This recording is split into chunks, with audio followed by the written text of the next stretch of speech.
Friends welcome my channel. இன்றைக்கி நம்ம புதினா சட்னி எப்படி அரைக்கலான்னு பார்க்கலாம். எல்லோரும் அரைப்பாங்க, ஒருத்தர் ஒரு மாதிரி அரைப்பாங்க. இப்போ நம்ம இந்த மாதிரி அரைச்சி பாருங்கள். ஒரு பேனில் ஒரு 2 ஸ்பூன் எண்ணெய் சேர்த்துக்கோங்க, 1 ஸ்பூன் உளுத்தம்பருப்பு, 1 ஸ்பூன் கடலைப்பருப்பு சேர்த்து நல்லா வறுத்துக்கோங்க. நல்லா வாசம் வரைக்கும் வறுத்துக்கோங்க.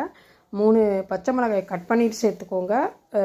ஒரு சின்ன இஞ்சி துண்டு சேர்த்துக்கோங்க. நான் 3 பச்சை மிளகாய் சேர்த்துருக்கேன், கட் பண்ணி சேர்த்துருக்கேன். உங்களுக்கு வேணுங்கிறப்ப நீங்கள் உங்களுக்கு வேணுங்கிற அளவுக்கு நீங்கள் காரம் போட்டுக்கோங்க.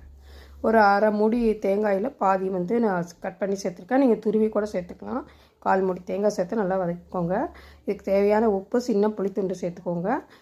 ஒரு கட்டு புதினாவை நான் அலசி கழுவி ஆரஞ்சு வச்சுருக்கேன். அதை இதோட சேர்த்து வதக்கிக்கோங்க. ரொம்ப வதக்க வேண்டாம், கலர் மாறத்துக்குள்ளே நிறுத்திடுங்க.